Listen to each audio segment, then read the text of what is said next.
jack our drawers over there? Were there ever drawers there? There had to be, because I don't think I ever.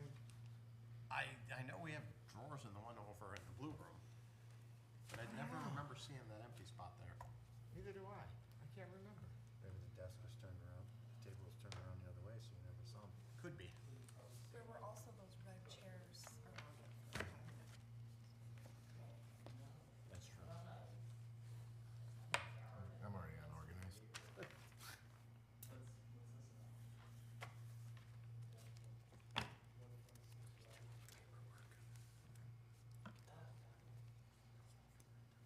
Weren't you guys meeting tonight?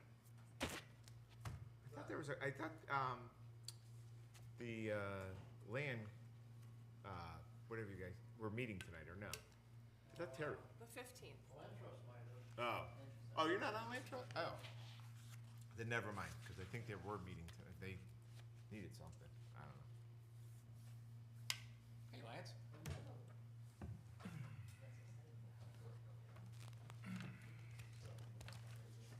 Are we live? Double check YouTube, make sure we're all.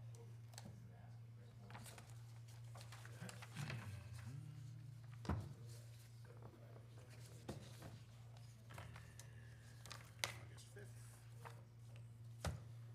Yep, we are live and We have two viewers, one being, one being me.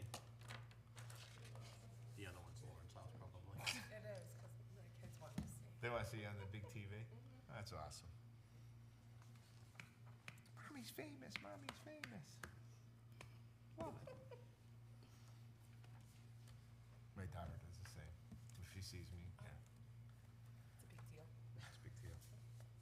She's big shot, she's at a chiropractor right now.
Good evening. Today is Monday, August 5th, 2024. It is 7 p.m. I'd like to call the regular Board of Selectmen's meeting to order. Linda Grappo. Paul Marino. Paul Harrington. Todd Oshalashi, Lauren Dombrowski. William Hester? William Pozo. please join me for the Pledge of Allegiance. I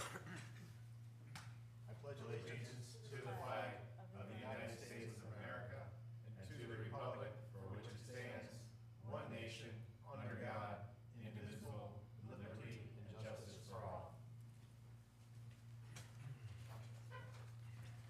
A review of the agenda. Anything need to be added or removed?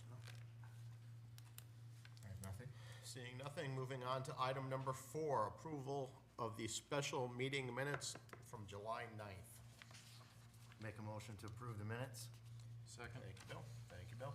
Any corrections, additions, subtractions? Seeing none, all in favor? Opposed, abstaining? Abstain. Okay, so 4-0-1. Item B, approval of the meeting minutes from our regular meeting on July 15th, 2024. So moved. Second. Thank you, Bill. Any corrections, additions, subtractions? Seeing none, all in favor? Unanimous? Moving on to item number 5, citizens' comments. The Board of Selectmen welcomes public comments Speakers be limited to 3 minutes. Bill, close.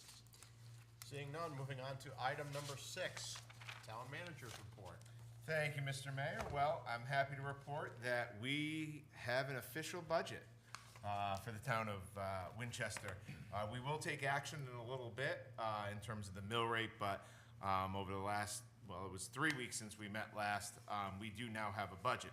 But getting into some more important details, we did have a meeting with Downs Construction to assess the Public Works Garage and explore the possibilities of a police department.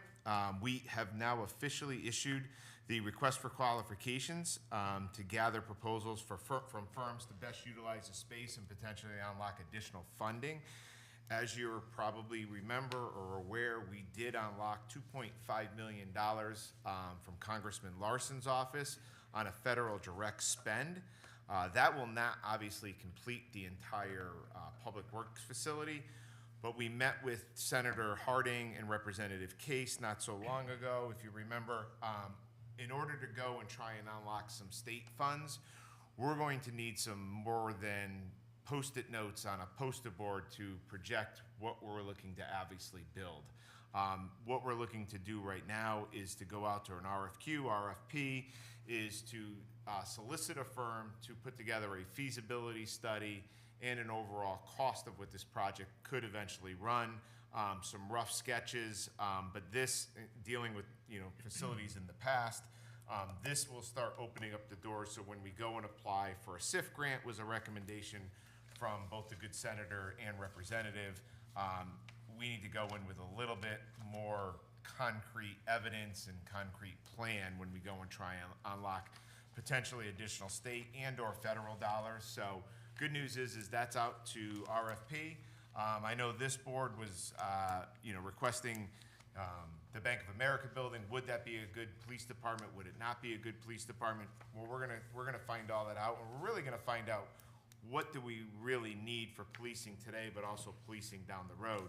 I'm gonna skip ahead a little bit, but one of the other items that came up several weeks ago is this board was directing the office to go out and put a roof on the Bank of America building. I'm happy to report that the roof has been replaced on the Bank of America building. We are now saving that building. There looks to be some damage that was done for the lack of the roof being on there, but we did go out to bid for that roof. 3 bidders came in, and I was happy to report the lowest bidder was actually about $10,000 less than the second. So we were able to use blight funds to restore that roof. If you haven't had a chance to look at it, they really, really, really did a great job on it. Took them all week to do it. They were out there in the heat, but they really did a good job. And they, most important, they left the site the way they found it. It was spotless, which was nice to see. I had told the gentleman who ran the contract, VPA, that this could just open up doors more. But showcase your work to us, and he really stepped up and A, delivered us a great roof, and B, returned the site to pristine conditions. There's not nails or anything like that, because one, we're using that as a staging area, obviously, as you know, for Elm Street, but also we could use it for many other things if we ever needed to do food or anything like that. We obviously don't want to puncture people's tires. So I can report that the roof has officially been replaced at the Bank of America building. I did have an exit interview, as I think the mayor mentioned at one of our meetings that Sergeant Kinahan had retired. So I did have an exit interview with him. What a great guy. I mean, I got to meet with him for a few weeks that I was here, but just gave me some ins and outs of the police department and different things that I should be looking at to better that department. We did start our interview process for the fire marshal's position. As you know, Steve Williams has officially retired from the fire marshal's position, but he is staying on as the EMD, Emergency Management Director. So we have began the fire marshal interview, and we have another one following up this Thursday as well. We got a bunch of applicants, so it's exciting times to see what we can do. I realized, and I've come to know, that in order for a fire marshal to come from another state, they would need to challenge the exam. So that could become an issue, or maybe not an issue, but we're on our way of obviously trying to bring a new fire marshal in. But our current fire chief, Jamie Lagasse, is agreed to take on, as he is the deputy fire marshal, he's agreed to take on the fire marshal's role while we're in this period of trying to fill that position. We did have a department head meeting over the last 3 weeks, met with all of our department heads, discussed different initiatives, talked about, I know this board seems to be wanting reports, so look for those from each particular department. And I know this board also would like the boards to come in every once in a while and present to all of you, and you can ask them questions. So look for that as well as we move throughout the calendar.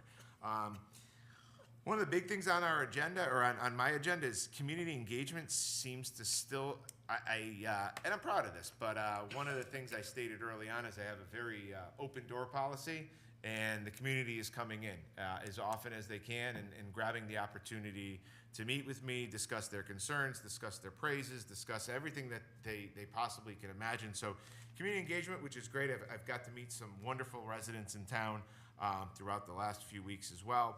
The governor came to town not a week from Monday. He was over at the American Mural Project, who put in for a SIF grant to expand into that back building. And it was pretty interesting. And you know, I've met the governor a few times, and he's a wonderful gentleman, but he's a really fun guy when the cameras aren't there. And in fact, they had music stuff going on, and you know, the kids were playing different instruments, and he got right down and he started playing drums, and it was great to just have a one-on-one with the governor, because anytime that I can have the opportunity to sell this town to the governor is an opportunity, obviously, I'm going to take. And we had a great conversation. He remembered me from my last town and asked me, well, the wonderful things that we're going to be able to unlock up here. So we have the governor's attention, which is very important in terms of that. And really moving forward, we're going to be looking over those RFQs for the Public Works Garage and the Police Department feasibility, because we need to start not only addressing our infrastructure on the roads, but we also need to start addressing the infrastructure of our buildings that seem to be aging. If you haven't been over to the Public Works Garage, I urge you to take a look. We do have 2 walkthroughs scheduled on the RFQ, and obviously our PD, who's stuck in the basement of Town Hall. So we want to see exactly what they ultimately need, and will that Bank of America building actually work with them or not. But it's high time to find out, because we need to do something with that Bank of America building, and we need to find out what costs are going to be, what plans are going to look like, so we can go out and hopefully tap some more federal, state funding to get these projects going. With that, I will, let me just make sure I didn't miss anything. Oh, on a personal note, I began this process of becoming a CCMO, Certified Municipal Officer through CCM. Happy to report that I have completed the course load. It's been known that I am now CCM certified, but I'll actually get my certification at the November meeting. So Glenn, our town clerk, isn't the only one that's going to have fancy initials after his name. So I'm happy to report that I've completed the CCMO certifications through CCM. So with that, I'll open it up to questions. Anybody have questions? What are the dates of the walkthrough? Sorry. Can I get they're in August, and I apologize, Mr. Marine, I don't have it, but on our town, and I'll email them to you, but for the general public, on the town's website, there's a section that creates RFPs or bids. If you click on that button on the right-hand side, it'll open up all of that that are open, and it'll list the dates. They're I want to say, 21st and 22nd of August. I don't know. Come on. It was an obvious question. Yeah, just and so the walkthrough. There we go. That's the second proposed. So the first one, oh geez, DPW facility is going to be August 12th, and the PD at the Bank of America building and our PD is August 22nd. Both of those are at 10 a.m. in the morning. Thank you, Mr. Mayor. Thank you. Don't get my water now. Other questions? I have my own. Yeah, I have one. It was before, Paul, you started. There was a big discussion about 508 Main Street. Yes. Any progress? I think it needed a roof, if I remember correctly. It does Someone need a else roof. can remind. Needs a whole lot. Right, but I think we were talking about at least trying to get a roof on it, so it doesn't do any more damage inside. News to me on that. I can look at that, but I could tell you that our realtor, Mr. Sadarana, who not this board, but the previous board voted on to put together the real estate, he is planning on coming to our first meeting in September to list that, as you remember, that low-hanging fruit property of what he believes he can put out immediately onto the MLS and obviously bring in some tax dollars and also return it to the tax rolls. But 508 Main Street is one of those properties. I guess I'll say this, there is a lot of interest in 508 Main Street. Awesome. In that if we list it, make up a timeline, the middle of September, the board agrees at that first meeting in September, it's gonna sell, it's gonna probably sell at a very good price point, and that the new owner will probably put the roof on it. Okay. I don't see us as a town getting any additional money out of it by putting a roof on it, spending, I'll throw in $15,000 on a roof to just go around and sell that building in 30 days. I'd say let's wait until Mr. Sadarana gets in here, see what his proposal is, and let's see if we can offload that property, and then we don't have to worry about the roof and save as much money as we can. So, Good. but great question. But yes, look for that in September. There was a vacation from the realtor, and there was a vacation for me coming up, which is why it's getting kicked to the meeting in September. So is that gonna go out to RFP or just gonna get listed? That's going to be the conversation we have that night. He's going to come in with, what he believes should be the price you go out onto the MLS at. And, when you do get an offer on the MLS, you as a town can either take it or deny it. So in essence, almost the same as an RFP. Some of the bigger properties, I think you know which one I'm talking about, we'll probably go to RFP because we definitely want to pick what goes in, into that large parcel of land up on the hill. But I think on 508 Main Street, I think it's just gonna be one of those, here's the property listed at, this, and see what offers you potentially get on it. I was just curious because his point he brought up, I did a walkthrough of that building, as you know, just a few weeks ago. Yep. And it has definitely taken on water. Yes. All the rain we've had, it's Yeah. taken on more water. Yeah.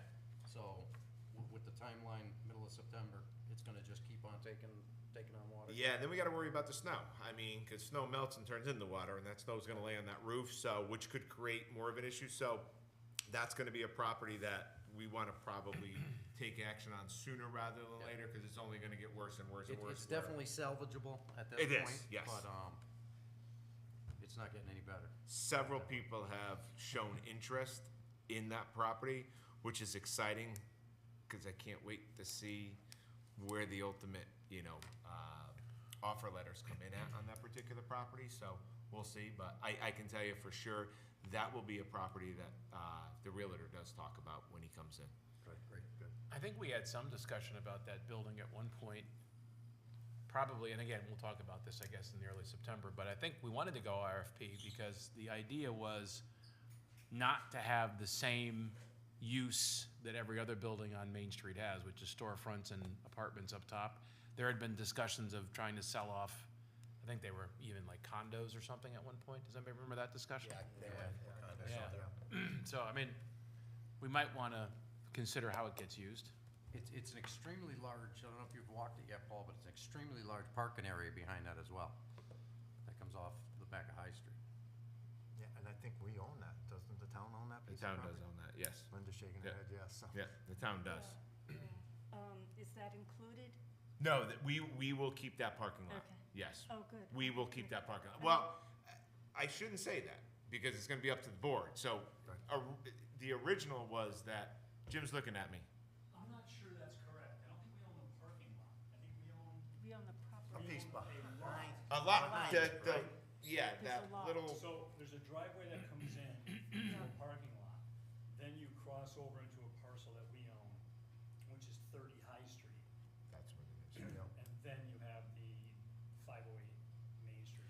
So the parking lot is not ours. It's that lot that, It's all grassy. I mean, not Yeah. to say you couldn't park in it, but it's not, the parking lot itself is not the piece that we own. So for the record, I don't know if that showed up on camera, that was Jim Rollins, our Public Works Director. If anyone watching at home, I don't know if he showed up on camera or not, but figured, so they didn't think it was some, stranger out there. But to Mr. Marino's point, that's gonna be a discussion point when the realtor, when the agent comes in, which way we wanna list these properties, so. I told him, the essence of why I wanted to meet with him and then have him come, is there's that low-hanging fruit. Yeah. Let's get the 8, 9, or 10 properties, come with what you think should be the at least asking price, and then we can determine which route we wanna take with them. There's nothing been signed, there's nothing gonna go on the MLS without this board acting before we do anything, so. Other questions? Seeing none, moving on to item 7. Does anyone have any correspondence?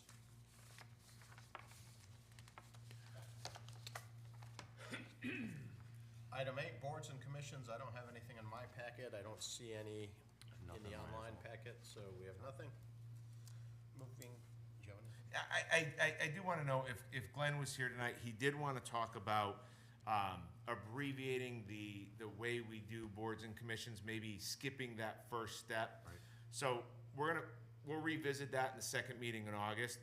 Just wanted to note that he was going to bring that up tonight. Unfortunately, he got pulled away for an emergency, but that was gonna be discussed. So I wanna wait till he comes back, so we'll do that in August, the last meeting in August. Thank you. Moving on to item 9.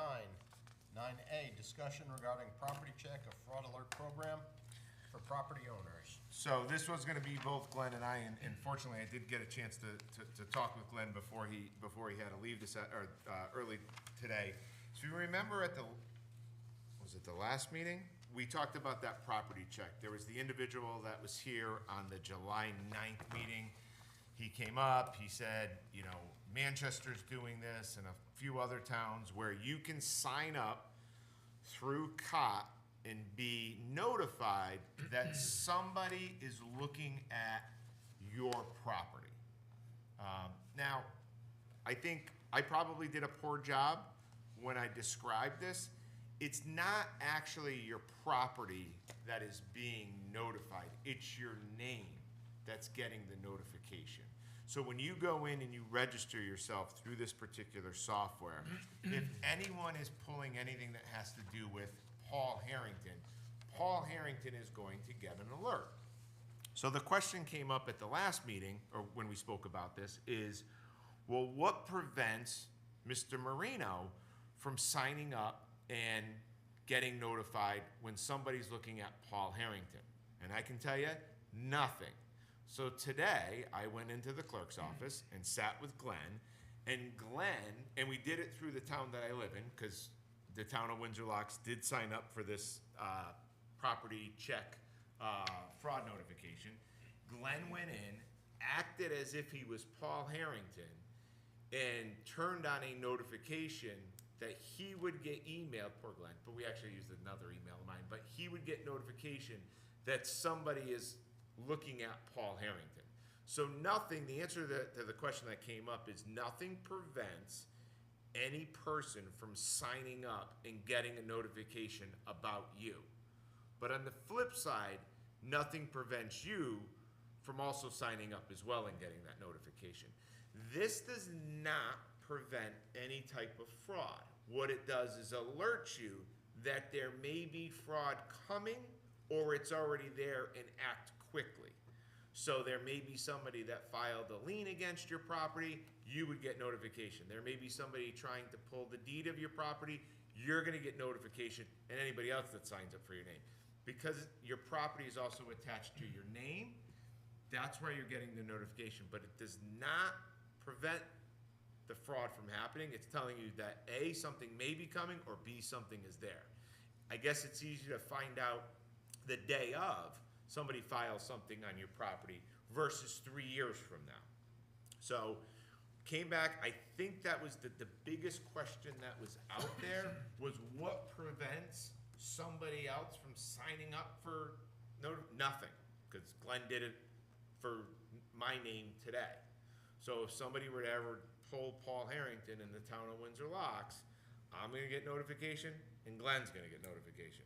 I don't think Glenn's gonna do anything, because he doesn't really care what happens to Paul Harrington, but Paul Harrington's definitely gonna get in and act on it. So, I think that was the biggest question surrounding this, is what prevents somebody else from finding out? I can truthfully tell you, absolutely nothing. What that individual does with the information, I don't know. You know, they're just gonna know that somebody accessed Paul Harrington's record or put something on Paul Harrington's record. I may act as Paul Harrington, but anybody else, you know, but you don't have to race to sign up your name, because somebody else is gonna do it. You know, I did mine months ago when our town turned it on. Glenn did Paul Harrington today, months after the fact, and I went into my account, I still have access, Glenn still has access, so we both have access to Paul Harrington's record. But it just alerts you that somebody's been researching your name and potentially filed something or are about to file something. So again, what's before you, if the board wanted to take action, it's $700 to sign the contract, to start this thing, and then it's $30 a month. So roughly $1,200 a year to initiate this service for all of our residents to sign up. 700's only for the first year? Only for the first year, then it's just $30 a month, then each month thereafter. Yeah, $700 just loads all of the records into COT, gets the ability for the software to then reach out and, you know, notify people, and it's just a $30 monthly fee. Who's gonna manage this, Paul? Because obviously, you know, Nobody. property's transferred. So we currently have COT in our clerk's office. They pay, Lauren, I don't know, but they pay a fee every month, and COT's our software that manages all of those records. What this does is it just kind of lays on top of it, and that all it's doing is putting a notification next to, oh, somebody did something over here. It's seeing that, oh, you did this over here, now I gotta notify the person that you accessed that account. So there's no real management of it, it's just the software that lays on top. It's very simple to sign up. Lauren, you were in the office, Glenn and I had it done, and other than I used an email address that I forgot to log in, so that took more time than it should have, but literally takes a resident probably less than 5 minutes to sign up create a username and password, and then, you know, that's the first 3 minutes, and then 2 minutes to create the notification of how you wish to be notified, either text or email. I was wondering, is there an increase in property and mortgage fraud in town, in any of the surrounding towns? Is there any data on that?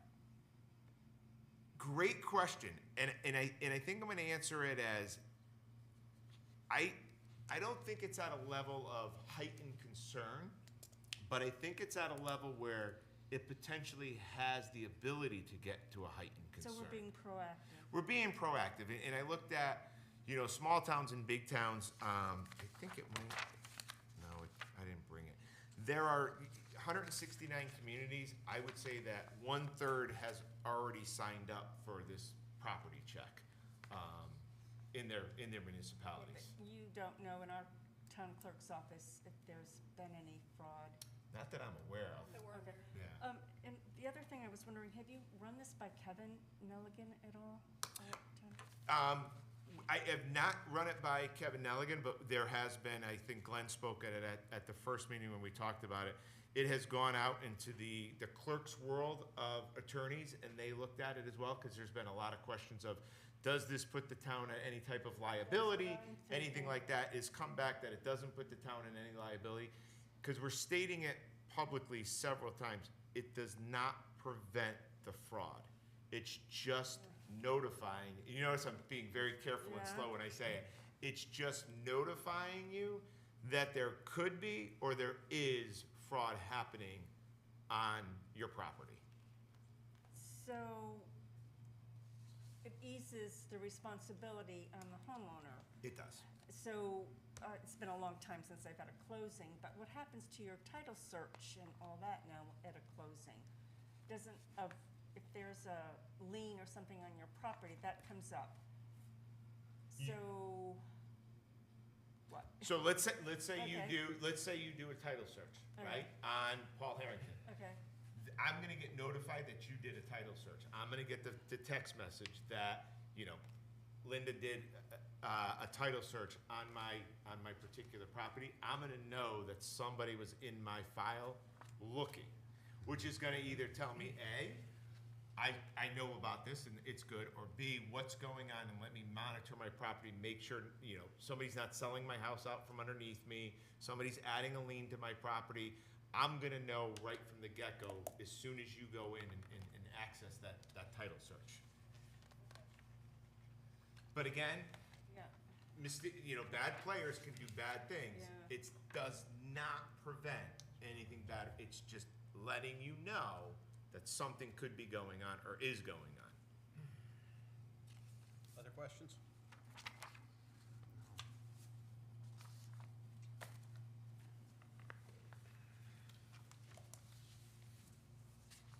So do we want to make a motion to accept or table it for further discussion? I think we can make a motion to accept the system. I don't know how you want the motion worded, but move that we offer property check to our town residents, and authorize the $700 one-time fee and then $30 a month afterwards. Is there a second? I'll second the motion. Any other discussion? Might want to, and I don't want to rewrite and make this into a longer project, but protection from property or mortgage fraud. Be a little careful on the wording there. Mr. Marino, and Mr. Mayor, I know we're in discussion, you're 100% right. This flyer was created by COP, and they just, obviously dropped in Glenn's name. Yeah. I think if this motion does carry, and we get it signed up, I think what we're gonna do is a better job when we push this out to our residents, not only on our Facebook and on our town website, but I also would like to bring in the reporters and do a nice press release on this as well. You looked at towns like Ellington and Manchester, if you Google them and see the articles that were written about those particular towns when they put this into play. You're 100% right, Mr. Yeah, just Mayor. because it's not specifically protection against fraud. Yes. It's It's an alert against fraud. I think the alert's great. Yeah. I would sign up for it myself tomorrow, I think, so. You gotta give me a little time if I Hurry sign up. this tomorrow. Yeah, I know you give me short time frames, but. It's not ready yet? Let's say this price is only good till the 13th though, so make sure, 13th of August? yeah. It's a good, Please note. it's a good day. See, I didn't give you a short leash on that one. It's a good day. It's my birthday. Any other discussion? Happy birthday on the 13th. All in favor? Unanimous? Moving on to new business, item 10A, 24-39, consider and possibly act on items relating to the finalization of the town's fiscal year 24-25 mill rate and budget. So as I stated, and as you all know, we do now have a budget. I think one thing before we take potential action on the mill rate, I saw some things on Facebook, and I think it's important to note that when you go and vote on a budget, that's exactly what you're doing. You're voting on an expenditure and a revenue. You're not necessarily voting on the mill rate. The Board of Selectmen tonight will now set the mill rate based on the revenues and the expenses. So when we looked at the revenues and expenses, the projected or mill rate that we are suggesting is 27.24, which gives us that $40+ million in revenue, which is offset by $40+ million in expenses. There is a motion attached in your packet. I ask that we reread it as is if it's going to move, that the tax collector to add the additional tax to the real estate bills. If you remember, our real estate bills did go out. It was at the 2024 mill rate. So we do need to go back for that January bill, and we need to just true up it based on the new mill rate. So the motion is before you to set the mill rate and to go get the additional tax on the real estate bills that have already hit the street. Happy to report that if this mill rate does pass tonight, we should have all the bills for both personal property, motor vehicle, and the second half of real estate out by the end of August with a due date of September 1st, which ultimately no interest or fees are tacked on if paid by September 30th.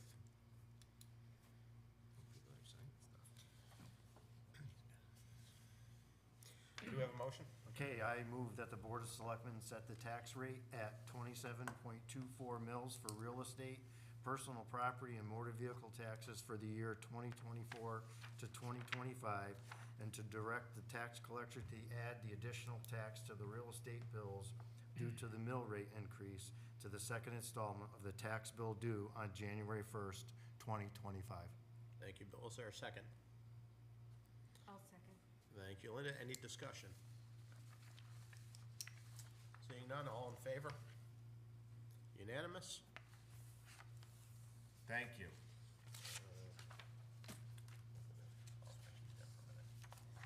Moving on to item B, discussion regarding land use department permit fees. Town Manager Harrington, Director Lance.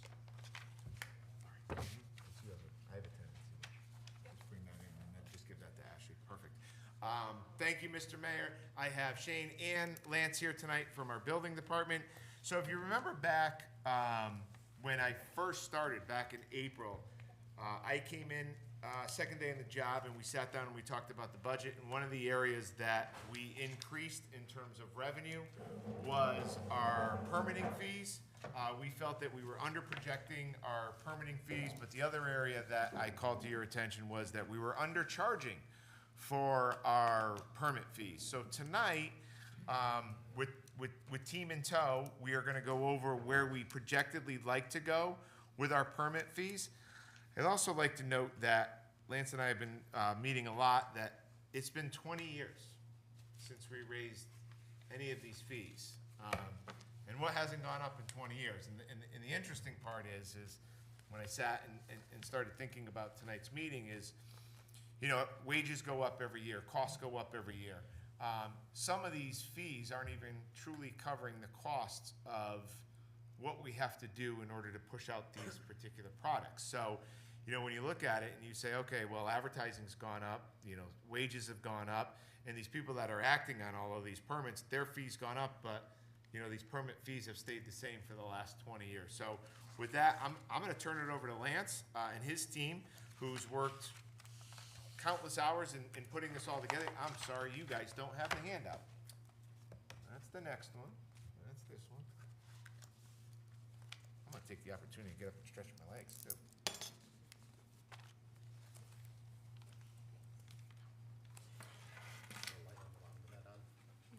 Good evening, everyone. My name is Lance Hansen, Town Planner. This does feel like the Senate hearing, but we'll treat it as We didn't swear you in, Lance. informal as possible. Shane is my support colleague. Shane Wynot is our land use coordinator, who really deals with the day-to-day, especially when it comes to helping people with their permits and then the collecting of the fees and paying the state fee requirements. But just so you realize where this came from as well, August, our newest building official, Augie Roma, came into the town and he said, well, your building fees seem low compared to other towns that he's worked in. So he started doing the research, like Paul mentioned, the end of April, beginning of May, and Shane and Augie basically pulled together comparables from other communities and then started putting together our current fee structure and then what they're proposing, which I do support and I think is not a hardship. And this is what I was just trying to explain. This is kind of the cost of doing business, just as Paul just described. I think our contractors would not be shocked by going from 15 each additional to now to $18 for the first 2,000, right? Per 1,000. Per 1,000. Building costs. Okay. estimated costs, yeah. And I realize you're just seeing this, so if you want to take a look at it, if you had any questions. And I'll go on a little bit longer. So as you know, with the Zoning Board of Appeals, every meeting is a public hearing. So that has costs with noticing the neighbors, advertisement in the paper, the decision that the board makes, the sign that goes out onto the lawn. And actually, the $410 fee that's being charged covers, this not we're not making any money, but we're covering the costs that the town has to incur on that. Where we get into ourselves a little tricky is with inland wetlands and or planning and zoning. If they have a public hearing, we realize that we're actually losing money because mostly the noticing in the paper has gone up so much. And even when we try to be very concise with the decision, as little bit of print as possible, it's still probably the town's paying money out for these decisions to be made. So that's part of the reason why we think we should raise the fees. And then, like I said, as you know, costs for everything have gone up. You know, I always tell people, if you want to do a project, do it now. It's only going to get more expensive. We get a lot of activity in the office as you drive down Perch Rock Trail or Shore Drive. You can notice it's keeping up with the Joneses. Everybody's pulling permits, doing renovation projects. You know, so we're constantly helping folks. I think one of the things that we're getting done very well in the land use department is we offer pre-application consultations. A lot of towns will charge for that service. We are not, and I don't advocate that we do because I think it's helped turn the tide a little bit. Made the process a lot smoother for applicants and actually for their approvals. I know Augie goes out multiple times for re-inspections, and we've had discussions about that because, yes, I think that customer service portion is very, very important. And again, we want people to keep their open dialogue with the office and pull the permits. We don't want to come at them from an enforcement standpoint. And that's definitely changed with town, which is great. But when you get into the third or fourth time going back and it's still not right, you know, there is some cost. It's time the staff spending with each customer. And so I don't remember, did that make it into the final? I think Augie kind of felt strongly there should be. Yeah, the Okay. re-inspection. So Re-inspections. after 2 inspections, there would be a re-inspection fee.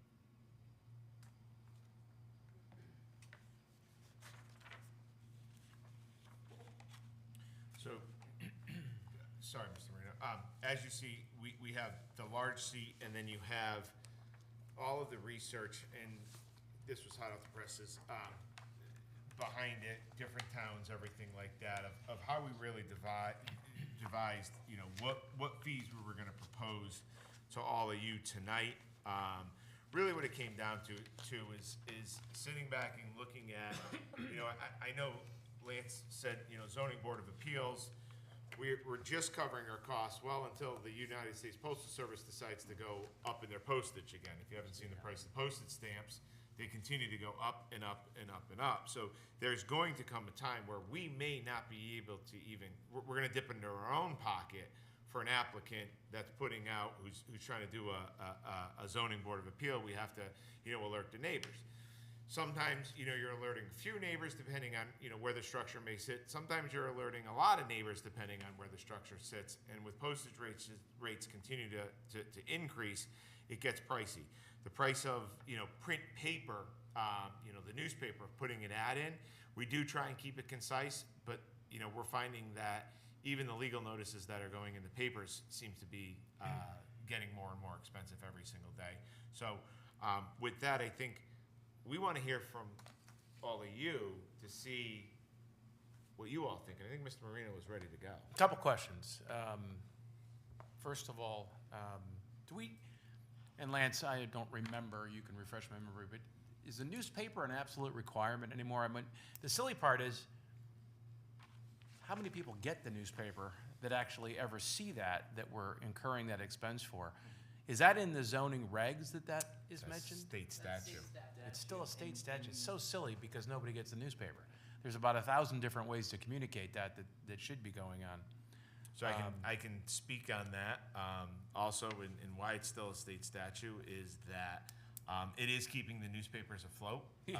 So there have been many bills that may have been written but never have been called up into Hartford. Newspaper lobby. Newspaper lobbying. Yes. Yes. So it is keeping some of those smaller papers, you know, alive, which, you know, I don't mind picking up the paper every now and then, but yeah, so that's one of those by state statute. I know the legislators have looked at potentially changing it to, you know, put it on your town's website, but right now, the law exists that it needs to go into a, what's the word they use? A highly circulated newspaper in your area is the way the statute's written. And just a point of reference about the postage, having been a frequent flyer in the land use department, those are all on the homeowner to send out that mail. The notification is Being correct. paid. Yes. Reams of paper and stamps I have gone through with that project. But I will say, if you have a public hearing, to put a legal notice in, and then you put an approval, it's anywhere from about $175 to $185 for those two books. For the newspaper part? Yeah, for Yeah. if you add the two together, that's about what it comes. No, it's a silly waste of money, unfortunately. Yeah, I know, I agree. Other questions?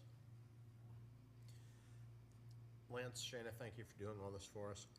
I do have a couple of questions. Paul may have answered one of them. Under inland wetlands, number 2, penalty for starting without application. That didn't change. Is that because it's state statute? That's actually, was already in place, it's never been used, but that was already, that's been in place for 20-something years. Okay. We'd have never really implemented it. Okay. So that number didn't change.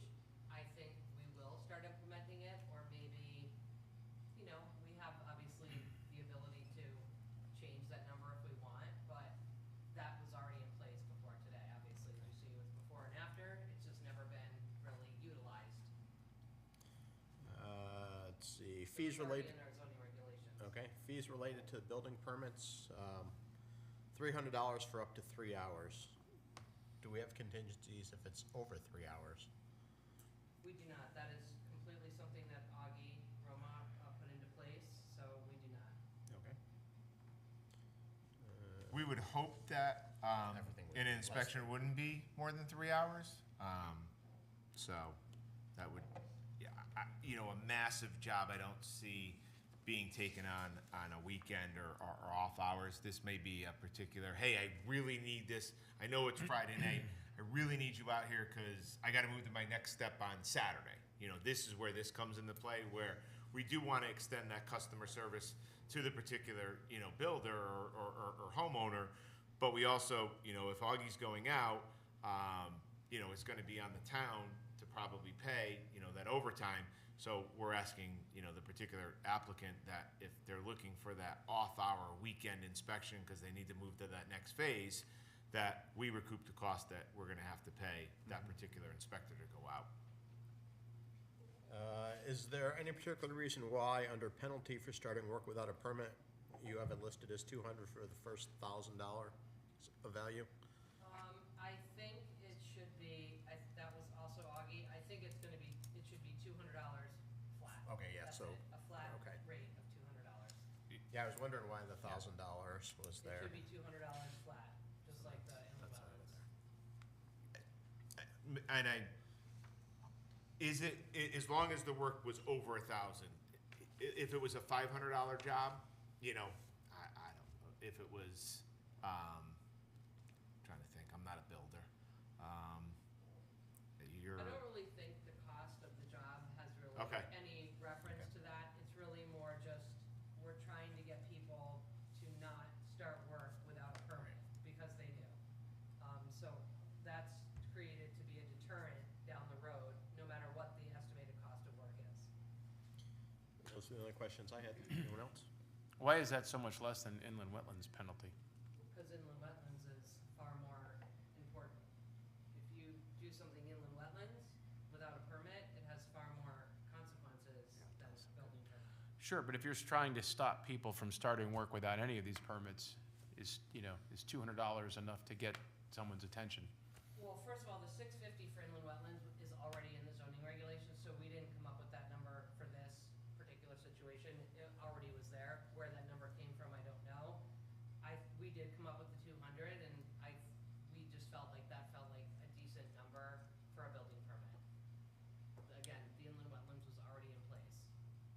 It seems high to me, $650 for inland wetlands. Well, it's supposed to be a penalty, It is.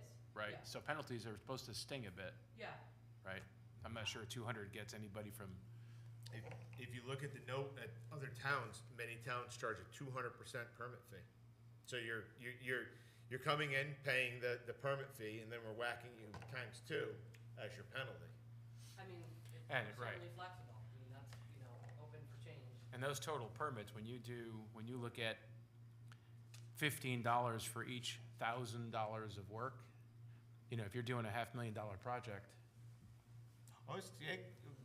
One would hope if you're doing a $500,000 project, you pulled your permit, but if you're paying 200% on that $500,000 permit because you didn't pull it.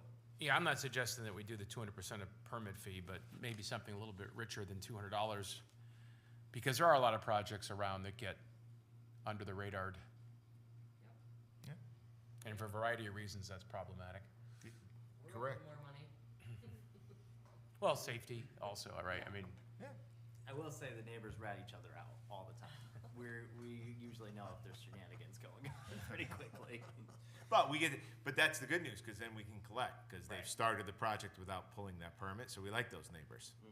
Because And it's It's a learning. contractors, and they know. They do. I see in this report, building permit fees from surrounding areas, and in the back of this, you did list like Colebrook, Goshen, New Hartford. On here, you listed Bristol, Hartford, Seymour. I'd almost like to see a breakdown of these by the smaller towns. I'm really not interested in what Hartford does. Hartford has 100,000 residents, and it's a major city. It's hard to compare Winstead or Winchester. Again, you and I have had the city conversations. We're Well, not. that's why I thought it was important to put the area around. Obviously, we're a different town than Colebrook, much more busy. Right. And the other thing, it's not apples to apples. You can't just say, oh, okay, a population of 10,000, let's compare it to them. It doesn't work that way. So that's why some of these cities, like, I would consider Bristol pretty active, progressive, but Seymour's a great comp. Glastonbury actually works out to be a great comp. New Britain is bigger than us, obviously, Hartford. Granby is a little quieter, but again, it's a little subjective, but we tried to do what strengthened the case for why we thought that the building fee should increase. But you're right, that's why I wanted to include what they found for the information around us as well. Because it is kind of regional in a way, too. It is, I just think, again, I think we need to adjust the permits, but with everything else that's gone on this year, pushing this budget through the way we did, I think we gotta be careful how we hit this right off the bat running. So I was waiting for somebody to say that tonight, and I was prepared for that comment. So a suggestion that I came up with today is, this is the first time you're seeing this. There was a particular reason why it was not included in your packet, because then it would have been out there, online and everything like that, where maybe if the board wants, is we can put a proposed rate sheet out available to the public and ask for comments to the building office and get those particular comments, leave it out there for 30 days, and then I can bring it back to say, hey, we received no public comment, or we received 3, and 2 of them were death threats. So, Well, again, if you ask public opinion, you're gonna get. You're gonna get it. You're gonna yeah, I get. think they're gonna get a lot of hate, put your flak jackets on, I think, 'cause- Paul, you're gonna have somewhere in the neighborhood of 400 and something people Yeah. saying, we want no permit fees on anything Yep. whatsoever. Yep. You're gonna have 400 and something people saying, we should double the fees. Mm-hmm. And, we're gonna have that divide again. Yeah, there's a potential of that divide, because ultimately the contractor usually isn't paying the permit fees. It's the homeowner who's hiring the contractor. So, their fees have gone up. We go back to what, and Selectman Poser, to your point, what hasn't gone up in 20 years, right? So here it is, one more thing that's going up, but why should we be the ones that don't go up either? There are costs to our goods that we're delivering. We've been playing with these numbers for probably 30 days now, and fine tuning them and everything like that. But I thought if that came up tonight, maybe what we do is we offer it out to the public. We let the public weigh in and say, we might be missing something huge. You don't know until you know. So if the board wants, we can put this out, as proposed rate fee, offer comments to, the building department. We can summarize those, minus the death threats, but, and maybe take action on this in September. September's gonna be a lot of fun meetings, but, That's an option that the board has as well. I think it's something we should definitely consider, because again, 20 years of no increases, right? But now we're asking the town to pay up for the sins of the past, you know? Should these have been increased every 5 years? You know, a certain percentage? Most definitely. You know, everything needs to keep up with inflation, because in the past, nothing was kept up with. Now we wanna make up for it all at once. I think we've hit them with quite a bit this year that we're playing catch-up on. Again, my personal feeling is I know what the feedback's gonna be. Yeah, I mean, putting it out there And is, I have to take that into consideration, right? I putting mean, it out there is only gonna get you one response.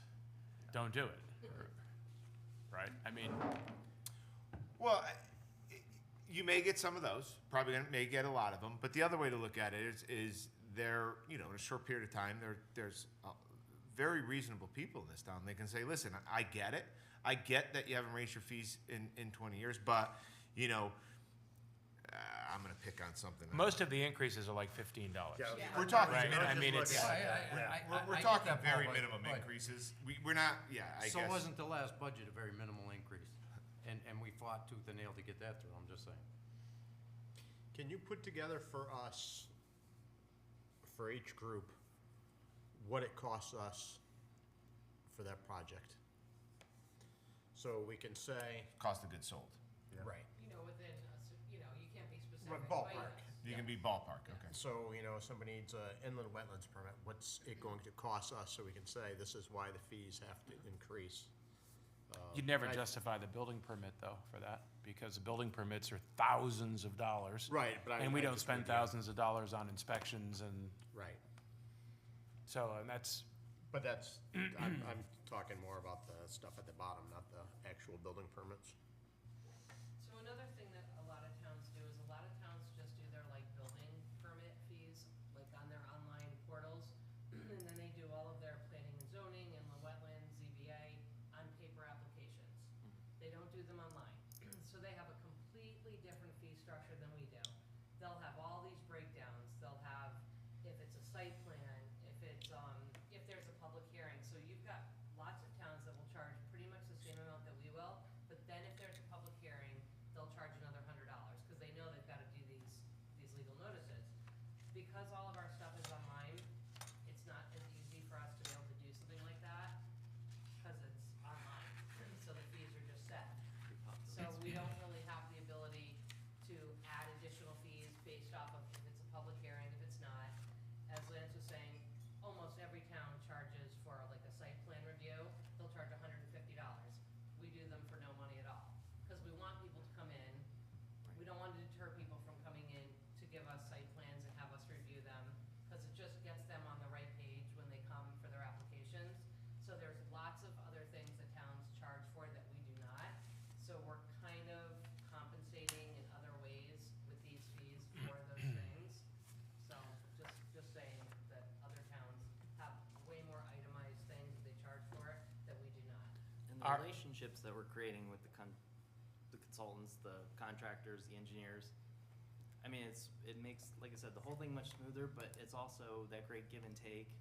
And we're trying to interpretate the regulations at times, and that's why I'm so grateful for the engineers that live in town, that give their true answers to what they think should happen in the town's best interest. And that can't happen unless, like I said, we have these pre-application consultations. and you guys have done a nice job too. I mean, coming in to get this done as a homeowner is a frightening experience. It makes motor vehicles look like a vacation. But you've done a nice job with the consulting and helping people through the application. The online was a nice improvement. Again, I've done several projects and been through the experience multiple times, and it's a nice job that everybody does down there. So, and in terms of the fees, I mean, again, these smaller increases, I think are very justified and reasonable. The only ones that get really expensive is when you're doing a big project and you're pulling your building permit, you know, and then you're doing it by thousands of dollars, and that gets pricey.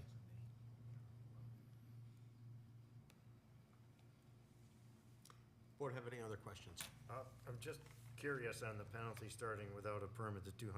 Is that enough to really deter somebody? Do we really want to kind of slap the back of their hand? Happy to. You know, Because I That's a deal with it start. every once in a while too, you know, not necessarily pulling permits, but so and I guess, paying, but doing work without other people really knowing. I guess a response to that would be, okay, so you have potentially many different permits. So let's say you have a family that wants to put in a swimming pool, right? An above-ground pool. And that permit's probably gonna be, how much money? Couple $100, right? Yeah. Okay, 300. so $200 is a lot of money. But then you have the guy or family that wants to redo a whole house, and it's $500,000. Well, that $200 is a great deal, but for the individual paying for just an above-ground pool, Yep. that $200 is stinging, because that permit should have probably been a couple $100. So there's the balancing act. In your case is very well, you know, Yep. you're right, but, so what do? Because you do have lesser permits that are only a couple $100, and $200 is stinging. Yeah. But when you have a $500,000, you know, redo, that permit's a couple $1,000, $200 is great, okay, well, here's $200 and I'm going about my business. Yeah. And that's the issue. Well, you're right, at that point, it's almost like, well, we just started now because it's $200, you know, the excavator's costing me $450 an hour with the operator. Get digging, I'll pay the town $200. Could it be a percentage? Maybe make it a percentage. So and and Could it then be you a go back to the percentage? percentage, yeah. And I think we had said some towns are at 200%, but do you say, again, do you start at 25%? Do you go 50%? I don't think there was an appetite for an additional 100%, hearing, you know, the board's reaction, but, you know, I think you made a very good point, all of you, where, hey, we want to, it's got to sting a little bit.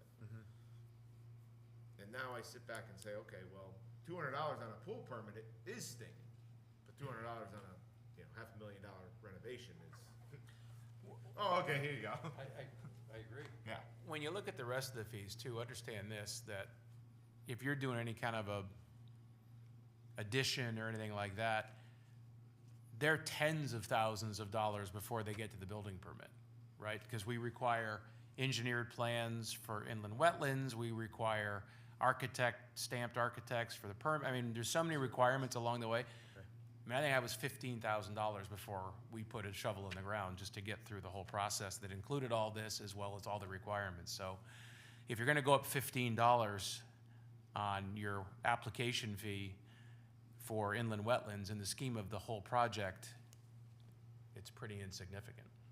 But it means a lot to the people doing the work and the town. We did take roughly, Lance, $50,000 in It's that, yeah. roughly a $50,000 That's actually increase. conservative too. It is. We definitely budgeted. We did a few things. One, we had talked about coming back and presenting some type of an increased fees to you, but also we really looked at that revenue. We looked at past years. We ran histories, and we saw that we were under projecting our revenue in the building permit fees. So, you know, it's all tied to everything, but $15 times a bunch, it adds up. The $15 one time, it, as Mr. Marino said, isn't breaking anything. It's not gonna stop any progress, for sure. Other comments? Anything? I got nothing. Thank you. Thank you. So, well, then I guess I have something. What is our next steps? If you want, what each rough, item costs the town, cost of goods sold, you know, okay? And then, any other information? Look at some other towns, but as Shane said, it's hard to look at other towns, cause they really, And also, not every other town, lots of towns don't put their stuff on websites. So, I mean, we Yeah, can make that's phone true, too. calls, we can make phone calls and. I would say on this one sheet where we get to look at it side by side, if we can get rid of Hartford and New Britain and give us communities that you think are more in line, and then we can look at it on one page at the next meeting, and I think that will help us make more sense of it. Okay. Yep. We'll have them back on the, I think it's August 19th? Even Bristol's a stretch, I think. Give us the towns that you think are most Well, I comparable. was like, I thought Wyndham was gonna be a winner, cause they've got Willimantic, we've got Winchester and stuff, you know, but it didn't seem to make a lot of sense, so. We'll come do back. that. Yeah, Yep, we'll come look at back. other I think communities. Putnam was discussed a lot last board, that they're similar to us. Okay. All right, thank you, that's helpful. I mean, I'd be interested in like, you know, Barkhamsted and, Cost of goods sold within reason. You don't have to. It's gonna be, yeah, You we're don't not have to gonna turn up dial town into hall the and- penny, but Yeah, we're yeah. gonna, Okay, so we'll move on that on the August 19th meeting. August 19th, yes. Thank you, too. Very informative. Moving on to, Mr. Mayor, if I may, before you go to the next agenda item, and I have both our finance director here, and I also have our public works director. You all seem to be in a permit mood, if we can possibly continue. Once Mr. Rollins heard that we were potentially looking to raise the permit fees, he goes, "We have to talk about cemetery fees, Paul." If the board wants to, we could go into the cemetery portion of it, and then we could talk about next gen, but up to the board. it might be helpful that we can help Mr. Rollins not have to wait until we're done with the Nexon discussion, or next-gen discussion. Yeah, I'm fine with it. Any objections to moving No. to item D? None. Moving to item D, discussion regarding cemetery fees. You don't have this one, it's another cheat sheet. You know?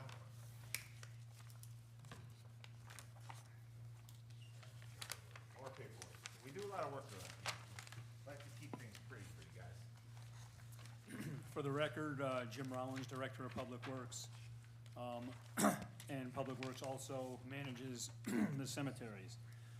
So, this is something that we had written up quite some time ago. We had, Caitlin took this on as a project a couple of years ago and contacted cemeteries all over the state. And, just to find out what their published rates were for things. And the reason we did it is because we had an interesting call. It was a funeral director from out of state, and he was involved in a burial that was occurring up here.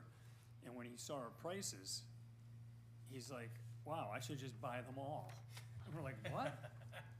He goes, "This is the cheapest price for a burial I've ever seen."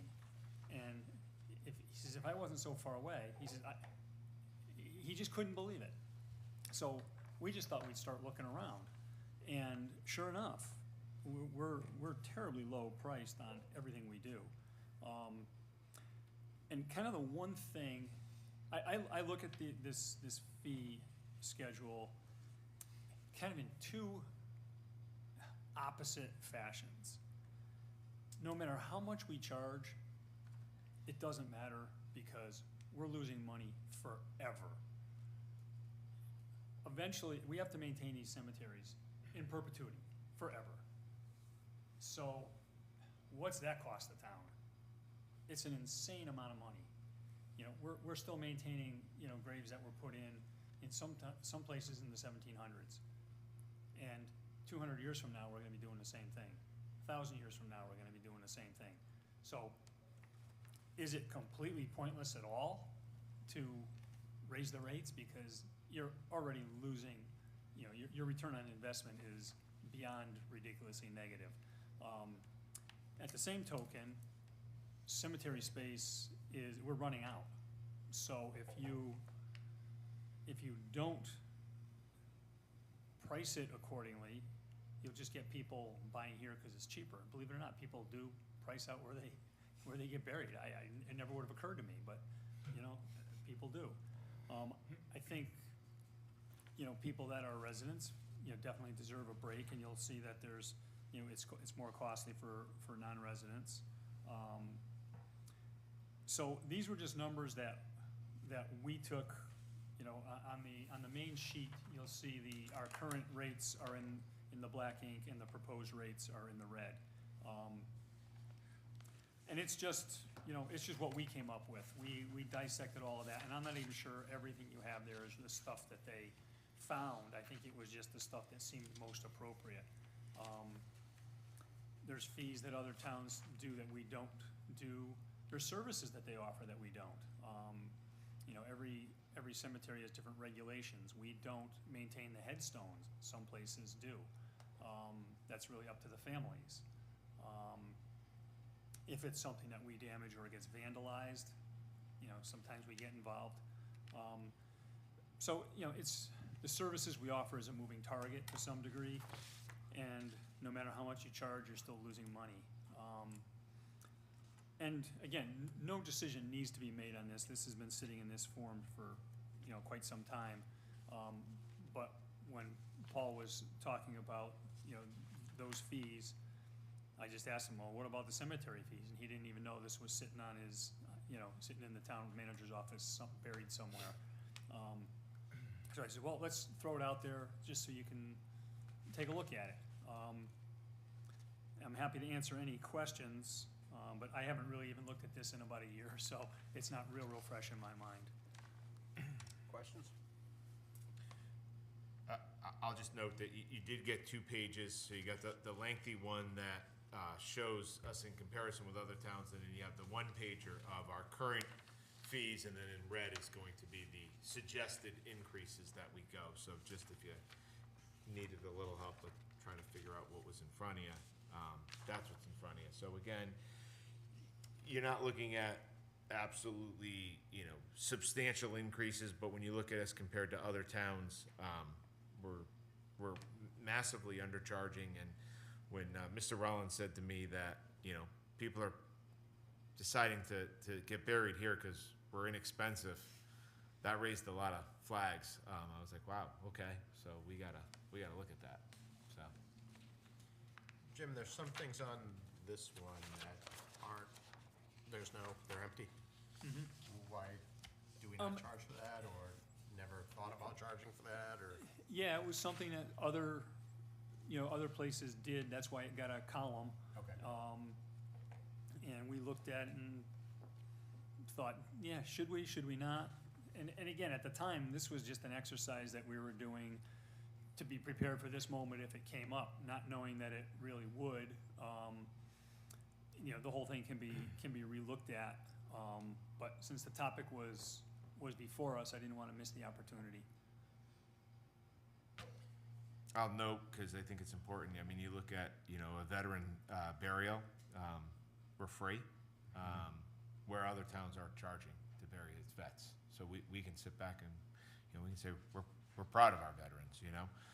Yeah, I was gonna ask about that too. What's the asterisk next to that? So if you go over weekend holiday charge, veteran section requires residency during military time and proof of honorable Okay, I discharge. see the other asterisk. So, I was missing that, Yep, sorry. Very sad, but you can see infant burials, you know, another one where we don't charge, and, you know. What's the difference with the holidays? You got a holiday C, holiday 1B? Essentially overtime pay. Okay. Because during the burials, we have to have somebody there just to, you know, backfill, you know, dig it ahead of time. It's a scheduling nightmare, you know, it can be. So that's just there to help cover, you know, the cost of our overtime. No, but you've got 2 different columns. One is weekend holiday C, and the other one is weekend holiday 1B. They're different prices. I didn't bring that spreadsheet. What do residents do from November to April? You go into, bodies go into cold storage. Our chapel has a vault. Some funeral homes actually have freezers. We just, you know, most of the time they just put them in our vault. We have a relatively low vault charge, so they use us pretty frequently. Now, which one were you looking at? The top of the little column, there's a holiday, or weekend/holiday FB, I assume that's full burial? Yep, And then weekend holiday C, cremation. and a weekend holiday 1B. That one's, Is it FB? No, it's 1B. it's right after the Or full. I. Oh, yeah. That says there's no upcharge.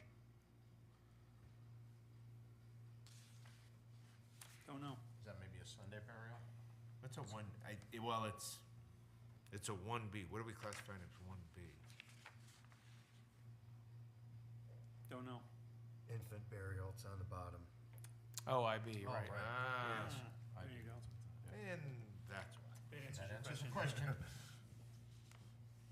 Yeah, fortunately, we don't get many of those. That's a good thing. Thanks. Let's keep it that way. Jim, do you do any, I see there's no fee for 'em. Do you do many disinterments? Or have you? Many no. We do at least one a year, sometimes maybe 2 or 3 is the most I've had.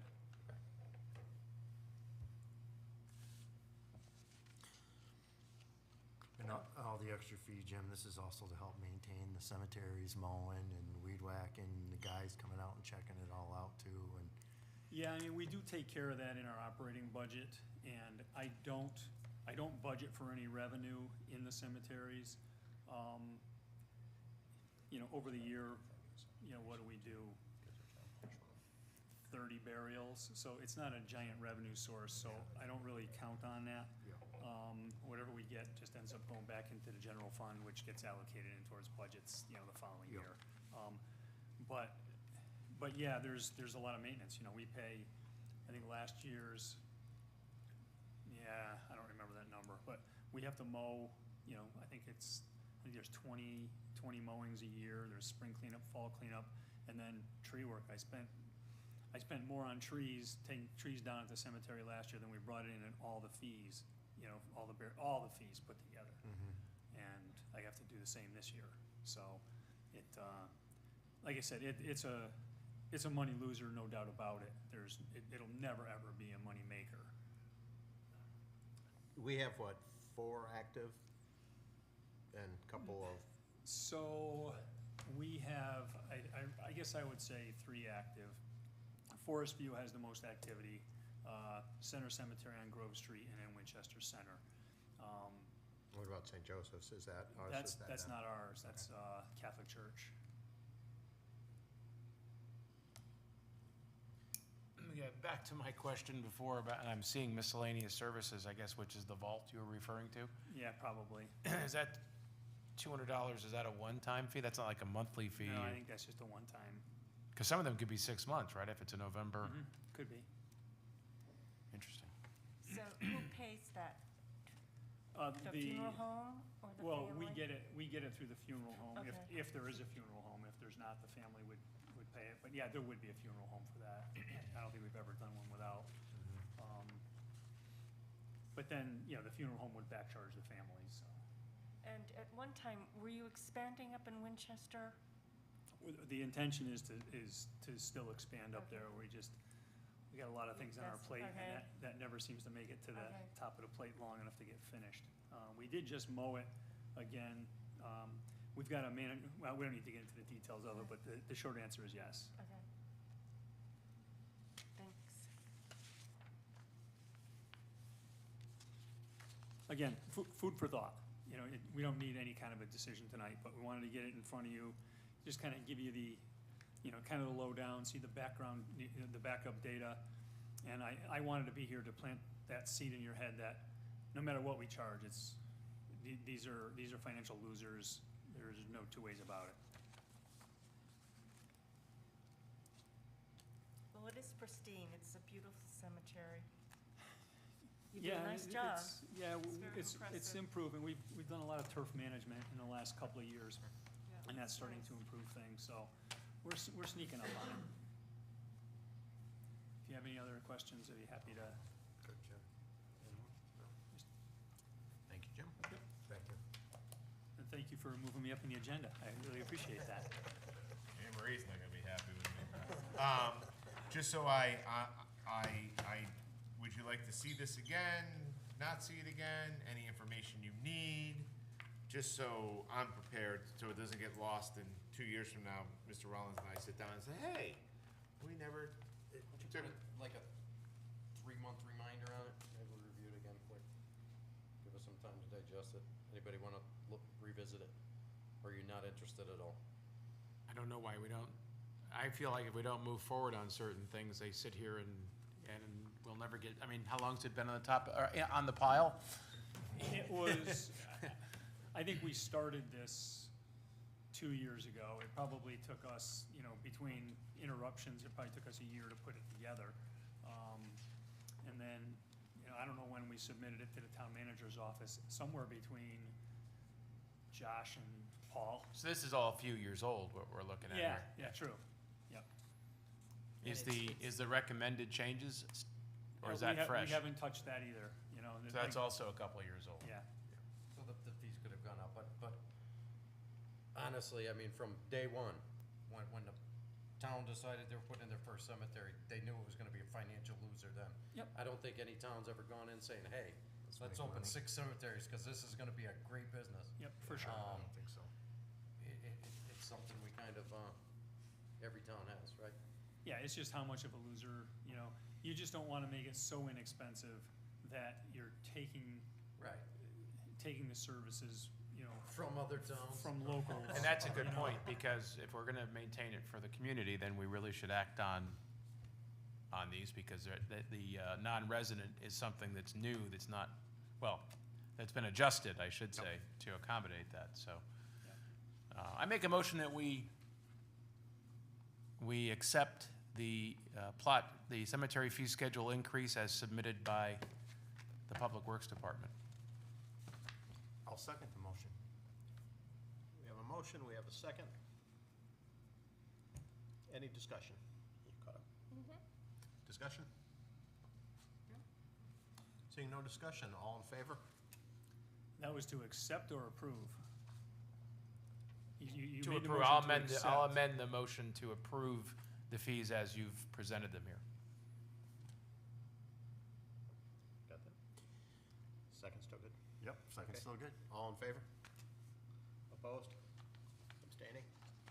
So, 401. Thank you, Jim. Thank you. Thank you. You gave it to me, so you're good, right? You got electronic, well, I got the electronic you version. emailed, yeah, we Yeah. emailed all this, so Yeah. you're good, okay. Okay, thank you. Thank you, Jim. Moving on back to item C, discussion regarding next-gen upgrade for the police department and Litchfield County Dispatch. With me tonight is also our finance director, Anne Marie. We don't need to necessarily bring her up right now, because I gotta give you the backstory a little bit on this next gen. In your packet, I don't know if you had time to read, it was a memo that the chief had sent to me talking about when next gen was originally talked about, was January of 2022. Next Gen is an RMS records management system that LCD is looking to put in use. The town of Plymouth and Torrington and Winstead started to meet back in 2022. At the time, town manager Kelly was also on board with rolling out this RMS Next Gen system. Thought at the time in 2022 that COVID money would be an absolute great use to get this RMS system employed through Next Gen and with the towns that we partner up with over at Next Gen. Fast forward into 2023, COVID money had been spent, and it was given to Bob to put into, town manager Geiger was to put into the budget of roughly, just over $200,000. It was in the initial budget reports. Unfortunately, when it got to all of you, that was an elimination that you all didn't get to see.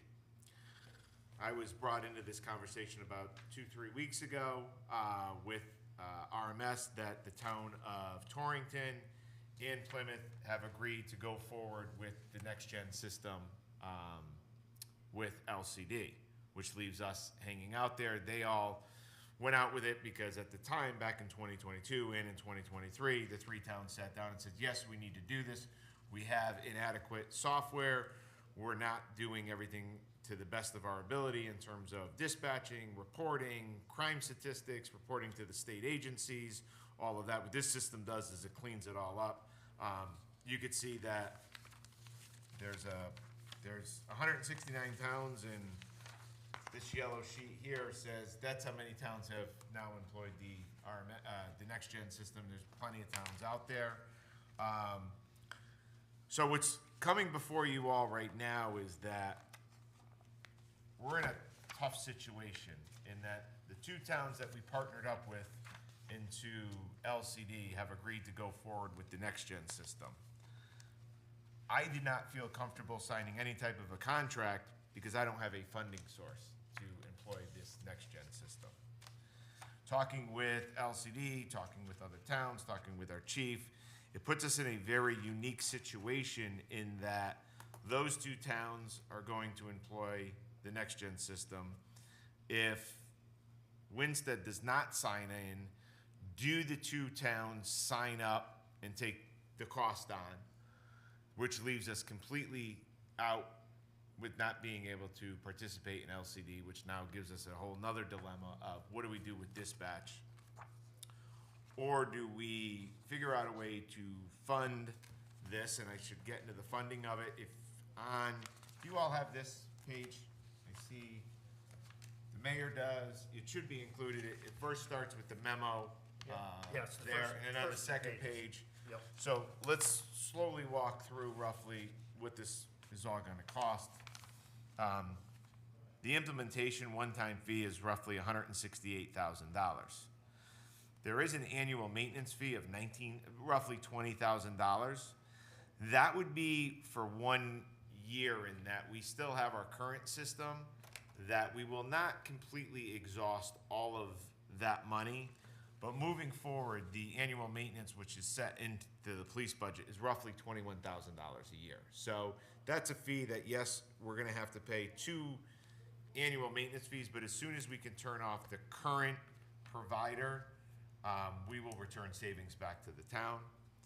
There is an interface of $53,000 to go employ all of this stuff. And then we do have to upgrade our servers as well of $21,000. And there's a suggested 4% contingency of $10,000, totaling $273,049.31 of money that NextGen and LCD is looking for the town to start this process of employing the NextGen system into LCD.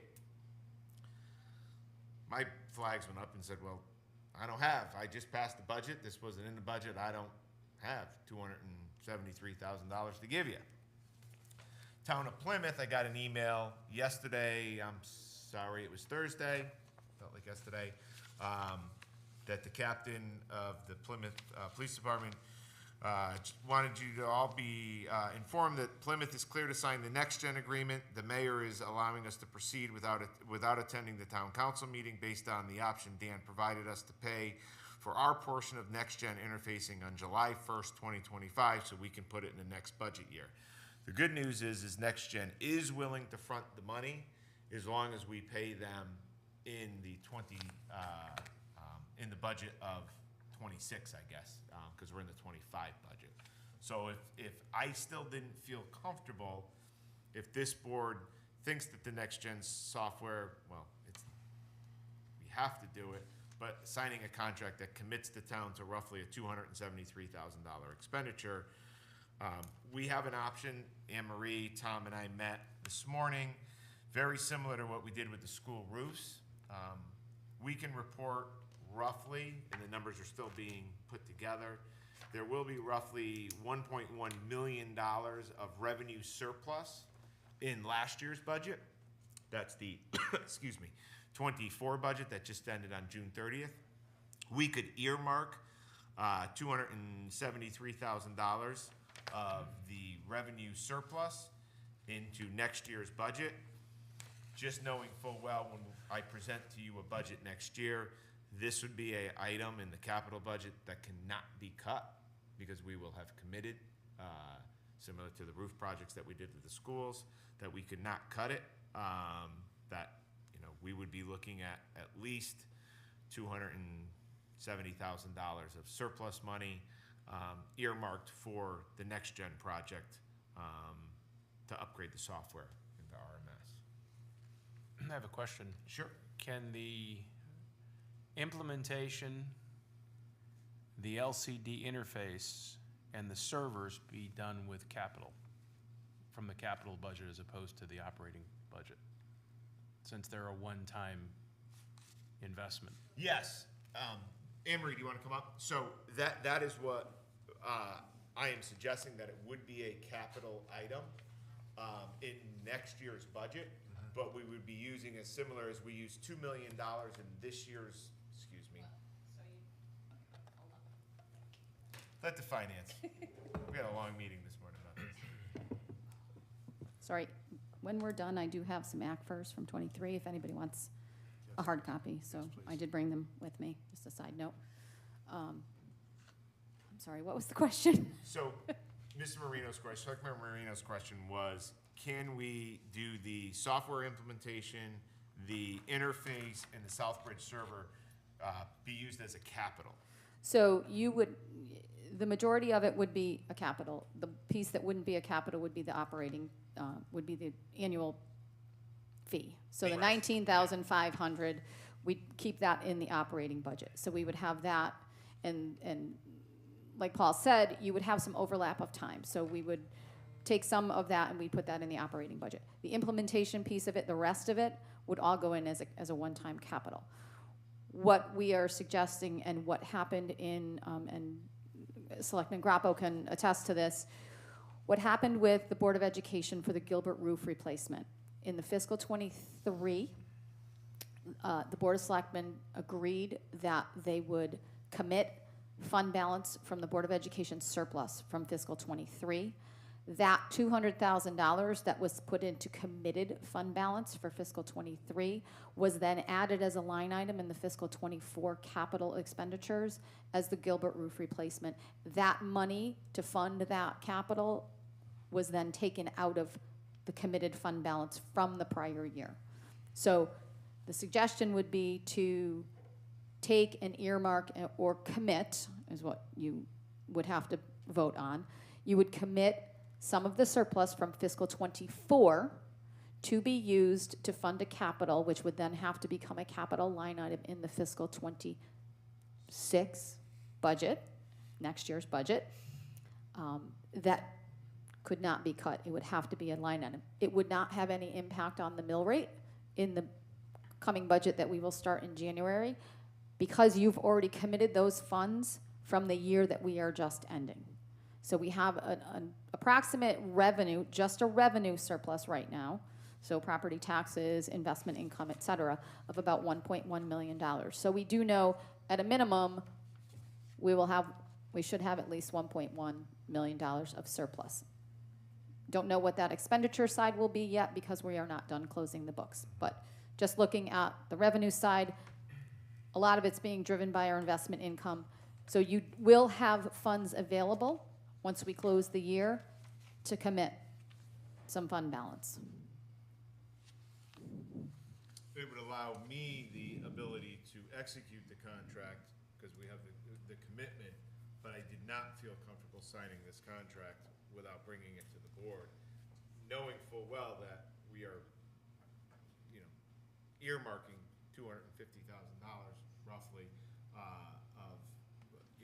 fund balance surplus, or, revenue surplus in next year's budget. We talked about also some federal asset forfeiture money. And why I kept saying $250,000 is we roughly have, I can tell you that number. I think you were going to do 15. Yeah, we have $25,000 in the federal asset forfeiture account. We were looking at using $15,000. We didn't want to bring the whole asset forfeiture account down. So when you take 15 off of the 273, that's where I was at, $250,000. Thank you. Forgot to bring that up. So it's a tough situation. I wish I didn't have to bring it to you. I just found out that this has been a project that's been talked about since 2022. So this is something that Josh got involved in, obviously passed this along to Mr. Geiger, who, when we took office, just never informed us that this was coming. I think the goal was to put it in the '26 budget. I think Yeah. I think that's what Mr. Geiger's goal was, to push this off to the '26 budget, but. Correct. It was in before you got to see the budget for the first time. It was an item that the chief did bring forward, and Bob felt that he would fund it in '26. I guess I have that option, but I find that puts me in a tough situation, where if you all decide that you don't want it, I've committed the town to it. Now what do I do? I get Now where you're what? coming from. You I know, get where you're coming from. you know, and I think, you know, everybody had the right ideas. I think, you know, Town Manager Kelly thought ARPA funds were gonna be an absolute great use, and then other things popped up, and that, you know, obviously got rid of the ARPA. And then, you know, Town Manager Geiger came in, was on board, fully understanding that this software is something that we need to continue as a police department. You can see all the other towns that have signed in with Next Gen. He felt that, you know, we can fund it in '26. I feel that strongly as well, because I understand where we're coming in terms of revenue surplus and potentially appropriation surplus, which I don't think we're gonna be upside down. I think we're gonna be able to possibly have some surplus on the expenditure side of things. What that number is, I don't know yet. I do ask daily, but we're gonna get there. So again, I just, you know, way I do business is, I wanna bring it to you, get you all to weigh in on it before, you know, I commit the town to, you know, a $250,000 expenditure. And an additional 20,000 every year. Well, Which the is fortunate gonna go news up. is. It's not an but that's- additional it's not 20. additional. It's We're already paying that. it's replacing your current It's system, so there's replacing- already no, cheaper. 21,000. 21,000 is what we're currently paying. We're getting a little bit of a discount at 19,800, okay, $1,000.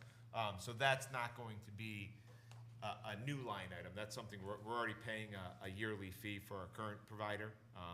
It drops a little bit, so that's one good news out of it. We get to drop that fee a little bit every year. So the whole package itself, though, this is gonna improve our I don't know if everybody here is familiar, I'll do this real quick, but you know, I had an incident with LCD a couple weekends ago, where we had an incident in Torrington. It was not an accident, it was nothing. I called the town, said, look, we had a truck come down, took out about 7 guardrails. So I called the town, just said, hey, we wiped out about, so they informed me, well, do us a favor, call the police department, and just inform them so that Public Works can make a note, so they can get the truck and insurance carrier's name, so if the insurance carrier says, we're not paying for it, the town's not on the hook. So I called Torrington PD, and because they've done away with their dispatchers now as well, you can't get Torrington PD anymore, you get LCD, they'll transfer it. First thing I get is, okay, what's the state of the emergency? I said, all right, well, first of all, it's not an emergency. I'm calling it the request of Public Works to get a officer out here just to fill out a property damage report for the town. Okay, was anybody thrown from the vehicle? Is there liquids going into nearby water sources? I said, look, this is not an accident. There's no, okay. On and on with he's reading off a screen. 5 times I tell this kid, there's no accident. All right, I'm dispatching an officer now. If we have any questions, can we reach you back to this number? Yes. All of a sudden, I'm hearing sirens as I'm talking to the truck drivers. I'm going, that's not a cop. I'm going, you gotta be kidding me. It's the fire department. Well, here comes ladder 1, here comes squad 1, here comes rescue 1. I got 27 firefighters on Greenwoods Road, right? And I'm like, you gotta be kidding me. Then I hear more sirens. I'm going, now 2 SUVs from Torrington come with 4 cops, come pulling in going, where's the body? I'm looking at Torrington's bill going, cha-ching, cha-ching, cha-ching. The chief of the fire department looks at me and goes, hang on, Bill. Cancel the paramedics on the ambulance. I'm going, he dispatched an ambulance and paramedics as well, so we're investing this money. Is this gonna improve the service with LCD a little bit, Paul? Because do you know the bill that Torrington racked up because somebody hit a guard post, you know, the old wooden guard post? Yes, it's gonna improve the service. On that particular situation, I can't guarantee, because that was the dispatcher's opinion, that he was gonna tone out all of those particular emergency vehicles, okay? Or emergency agencies. What this is gonna improve is, I think it was sent to you guys, you got the whole backup of what Next Gen provides. I spent some time, you know, looking at it, and just the professionalism of what it turns our department into, and our dispatch center into, just the ways of communicating. You know, when you look at, you know, you know, I just briefly looked at it again just now, you know, even mug shots and everything like that. So when they, you know, appear on a scene and they're looking to see is this particular individual wanted, we're actually being able to pull down a potential mugshot of this individual to say, hey, that is the person we're looking for or not. So it's going to make us more professional. Selectman Poses, as far as does it fix what, you know, LCD calls? I can't sit here tonight and say if the dispatcher tones out 4 different agencies, NextGen's not going to help with that, unfortunately. So if you look at this is kind of really all you need to look at. Yep. First of all, because, I'm sorry, I'll point it your way. Okay. Because when you've got, well, it looks like 155 municipalities of the 168 are all on one system. Yep. And towns need to share I think information. CSP is on it also, aren't they? Yes, they are. Yeah. Yep. And towns need to share information, or the state needs to share information about potential suspects or other, you know, records that they need to share. When you're not on that system, we all know that that slows people down. I mean, I was reading through all the things that this does, and I go, wow, we might actually cut back a little overtime because of the efficiencies that this gives to the police. So, I mean, I think this is really what tells the story. It does. And to Anne Marie's point, it's Connecticut State Police. I'm not going to do them all. It's the DMV. It's DEEP. It's Central Connecticut State University, Southern Connecticut State University, Yukon University, University of New Haven, Quinnipiac, Fairfield, Eastern Connecticut State University, Salem State University, Attleboro I thought you weren't going to read them all. Which I think is And important. it might also be a benefit for LCD in drawing new dispatchers in who are experienced in using the next-gen system. You know, you've got people that are already trained to use next-gen if they're looking to fill some slots at LCD. I think it's important that we almost have to do this, because if we have a major catastrophe, we may need DEEP and the Connecticut State Police and everybody on the list that Paul's not gonna read, everybody's gonna all be connected, and that's important in a major catastrophe. After being through one, everybody was on Well, I think the town scene. manager said if you don't go to next-gen, We got a whole nother set of Bill, we problems. need you as a dispatcher. And I think it's important, and I try and just have to have the cleanest hands possible. If it ever comes up, not that it would, but I at one time did have a roommate who was a police officer down in Norwalk. He has since retired. He actually works for NextGen. And in fact, I called him when this finally hit my desk, and he said he was going to try and get the job up here of implementing the software as well. Not that there's any, but to make sure that, you know, we get the best of the best. Obviously, I've lived with this gentleman for several years as a roommate, but he will try and put in for that particular implementation. He was down in Bridgeport for a year.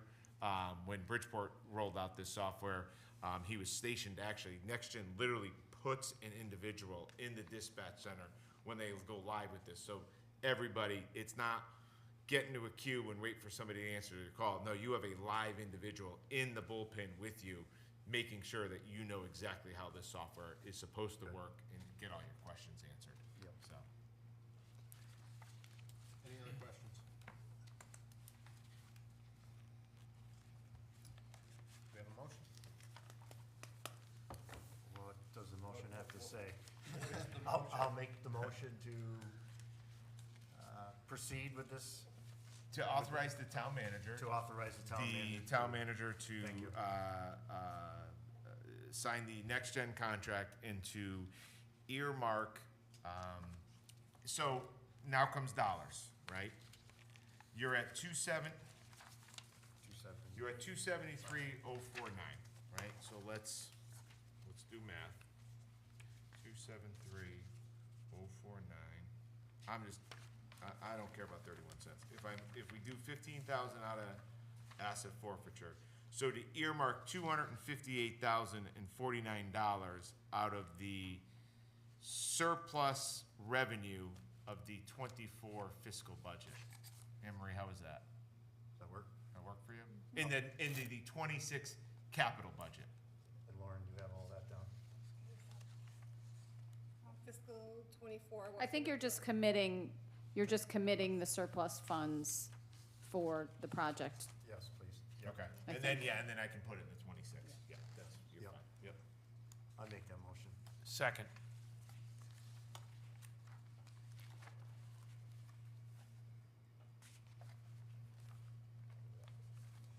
Any other discussion?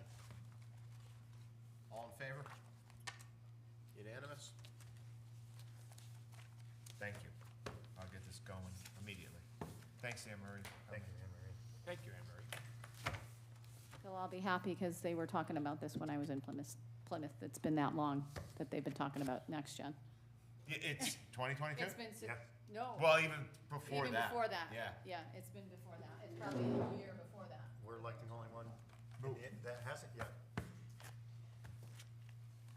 Moving on to item 11, citizens' comments. The Board of Selectmen welcomes public comments. Candace, anything? Was brought up, no Sue Grossman Greenway, no signs on North Main. Thank you. Coming. Yes. It's coming, I promise. No colors. We just met, if you don't mind, Mr. Mayor, we just met with the state to unlock that federal direct spend for the Sue Grossman Greenway. There's a lot of work that's gonna have to entail, but we're on it. We're gonna have monthly meetings to be able to unlock the millions of dollars that we were given from Congressman Larson's office. But the initial meeting has happened a few weeks ago, and now we're just gathering more information, gathering more facts, but we will work it. And as far as the signs go, for North Main Street, they're still drawing them out, still trying to finalize exactly, what they're ultimately gonna look like, but that project's moving forward as well. That was broken, it's not something we need to redesign. Well, we might be talking different signs, I apologize. Oh, I was talking wayfinding. Norfolk, we're talking. Yeah. Okay. Yes, that's the west end up there, and that's the sign is not the same as the other One's by the sewer plant. two, yes. The other two are the same, the one by Stop and Shop, the sewer plant, right? And then there's supposed to be a third one up here. Right, one I brought to your attention months ago, that's not there. Broken, Yeah, I talked with Mr. Rollins about that. Do you want to call the office tomorrow? I have the answer. I know we talked about it, Jim Rollins and I. Okay. I don't want an answer, I just So- want that. Yeah, there was something, and let me get it. I think it broke, maybe from a storm or something, I don't know. Yeah, I don't know either. It's, Wasn't there. it's just gone. There's one side pole up and that's it, and it's, Yeah. so. And the one in the west end, Maybe they ordered a replacement, they're, I actually thought I saw one at Public Works. There is one at Public Works. There Right, is. so it's I have probably seen for it. that one. Yeah, there Unless it's is. for up here on the west end, There. yeah, no, that's for that one. because that one's in pretty rough, that one's falling over. That's in pretty rough shape up there, The west end? coming into town, yeah. Oh, that's not even, That's a that's nothing. 55-year-old sign, at least. They should have taken that down. Yes, they right should away, take that not down. let it sit here. No, Sue Grossman, no activity on any of the easements? Not yet, no. But we gotta start working on them all, because that's one thing that DECD was hammering us on. And we have to start getting that all done in order to unlock the millions of dollars that we were given on the direct spend. The town was told that 2 years ago, but they lost another grant because no easement work, so they had 2 years to do work on easements. And I can tell you, meeting with DECD and the officials from DECD, they came right out and said that there is a timeline, the clock starts, and if we don't get it, we will have to turn back the money that Congressman Larson's office, gave us. I know I'm new, but one thing, I don't like giving any money back. But it seemed like the last 6 years, so, the other. yeah. grants. So we have to get it done. Has anybody done any work on the easements? Nope. Do we have somebody that can do work Yes, on easements? yes, so we have to get, again, and it goes back to, I don't plan on turning back the millions of dollars that we got, so we have to get it done. And the state now, because they don't wanna have egg on their face either, they're gonna hold us to task, because we're going to be having monthly meetings of, all right, what steps have we completed over the last 30 days? So we literally just had the kickoff meeting, I don't know, 2-3 weeks ago. Was that? So I'm under the impression that most of these properties owners have been approached once or twice in the past, and we're not interested in doing an easement. Some of them were, some of them had stipulations. Yeah. So- Correctly, too. It's not going to be easy, no. But we have to get it done. Yeah, I think we need to get informed on what happened in the past, maybe take it a different approach, possibly with different personnel. Perhaps- Sometimes it's how you present it. Yeah, I don't know who's working on the easements, but, I mean, we've been sitting here since November, and I know this has come up 3 or 4 times. Yeah. And I'm at the point now where I'd like to know who's working on it, what properties are involved in the easements, what communications have happened, where we stand on each one of these possible easements. Yep. And then maybe we can, I know, is this a town attorney that handles these easements, or Ultimately. who does the town- inquiries? I mean, I suppose maybe we could gather up the folks involved and they can come spend an evening with us and tell us what's happening with all of Yeah, this. that's a great idea, Paul. You really need a project plan. And if you Yeah. don't have a project plan, the town never has project plans. You know what we could use? We could use a citizen volunteer project planner. You know anybody? Been trying for 8 years, so. Yeah, let's get an update, Paul, if we might, on, Yeah.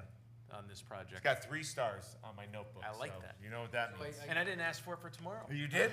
I think related to the same topic, I know Park and Recs had asked something about, there was a bunch of damage to, I believe, some of the railings on the existing walkways, was it not? Has that been repaired? That's been addressed. That has? Been repaired. Oh, okay, so it's been addressed. First I'm hearing about that, so. Yeah, I think, very early on, I think Tanya came in and said something about, I think she actually had photographs of some of the damage to some of the railings. I just wanted to address. You know, we have to take on things and actually get them done, not just talk about them and table them and, you know, we need to just get the things done.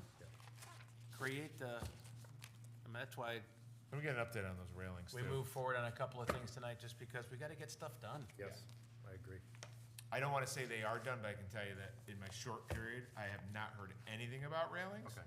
So I don't know if that means they, So if we could just confirm. yeah, I have Just confirm railings. that they are. Yeah, I'd like to know the answer to that too, cause that becomes a liability issue if we have destroyed rail, so, I need to know that, and it hasn't hit my desk, not saying that it Right, can't, right, but squeaky wheels, but who knows? Let's find out about those railings. And moving on to item 12, citizens' comments. Anyone? Citizens? Selectmen's? I was gonna say. Or citizens too.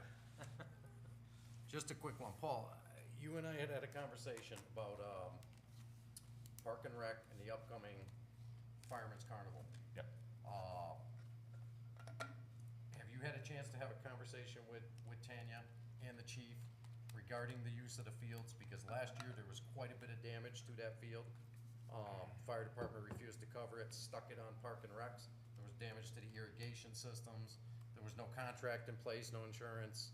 So Park and Rec absorbed all that damage to the fields. And have you had that conversation with them? Have they worked out an agreement? We have a meeting scheduled, end of this week to get that done. We haven't had that meeting yet. We have conflicting, directors in different places, so we gotta bring everybody together. But Okay. yeah, I heard you loud and clear on that, and we can't have damage, and we don't need to be paying fees we shouldn't have to pay, or even Parks and Rec should So be outlaying the money. town does have a standard rental agreement. Apparently, anybody can go in and rent those fields if they want.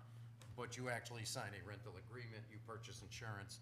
Yep. And you agree to cover any damages to the field and whatnot. So my suggestion to Tanya was to speak to you about that and have the fire department actually fill that application out and sign those waivers and Yep. and whatnot may be the way to go. So we avoid that problem this year.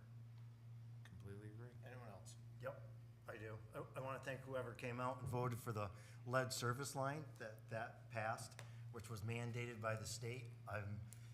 So out of, if it's, I think I figured it out, 75% forgiveness, that's roughly out of the 450,000, 336,000 the town and the water users don't have to pay back. I'm not really sure why the gentleman from the Winchester's Taxpayers Association was telling people to vote no when he's supposed to be supporting the taxpayers. So that was kind of a little oxymoron, and I won't get too deep, but I shared before, water somewhat has been able to support itself. Our utilities, there are utilities here, and but the sewer department, not so good. They're in rough shape. It's sinking fast. I'm hoping to go up to the Norbrook on Wednesday and talk to our representatives about the electric rates that seem to be coming up, because that is a really big killer for us in town, especially in the sewer department. So hopefully we can get some kind of funding or something to move forward to help them out, the sewer users, because it's very important, so. Anyone else? Yeah, just a comment. One thing I heard loud and clear during the budget process in people that were talking to us or communicating with us via social media is they want to see things get done. And I think we need to be the board of let's get things done, which means we don't talk about stuff, we don't table stuff. If it's reasonable and we can come to an agreement, let's act on these things and move things forward. Because people want progress, and if we show progress and we get roads done, we get next gen done, we get things done that are important, people will be very appreciative of it, I'll tell you that, because they're tired of mill rate increases and nothing to show for it. So let's be the board that gets things done. And now that we've got the budget behind us for a few months anyway, before it starts up all over again, let's get some things done. I agree. That's what they want. Yep. Linda, anything? Just one thing, Mr. Mayor, before you go. As you've seen, one of the things I had promised the community was more advertisement on our social media channels and on our town's website. It's a commitment I've made to you, and it's a commitment that I've made to the town. Not all posts are going to be glamorous and great, but we are trying to put an active presence out on our website. I do have some meetings coming up to revamp our website, but also on our Facebook page. I'll also note there was a question that came up about when you sign up to stay informed of what's going on. I can happily report that, not that I'm absolutely thrilled with it, and I have to talk with the website company, but I do get an email every morning at 9:05 with any update that happened the day before. So if I had posted that the Selectmen's meeting agenda, yesterday, I would get it this morning at 9:05. There is something that when you initially sign up, you do have to reply to the email that you get to activate it, but I can tell you that every day at 9:05, including weekends, that I am getting the updates from our website of any board, commission, anything at all, because I signed up for everything. It is coming through to my email. So I know a few selectmen said they weren't getting the updates. I would say, doesn't hurt to go in, put your name in again, put your email address. We did put something up on our social media page, the 5 or 6 steps to, get informed. Try it again, wait for that email. It does come, and then just enable, and then you should be getting those emails at 9:05 every morning. But we are gonna use those channels a lot more to engage our community, to let them know what $40 million a year is roughly getting them, and all the fun stuff and great things that we're doing around here. Sorry, Mr. Mayor. Perfect. And just thank you to everyone who voted for the budget and those who voted against it. You were part of the process, and we appreciate you being part of the process, as years past did not have a lot of residents vote on budgets. With that, Make a motion, we adjourn. second. All in favor? Unanimous?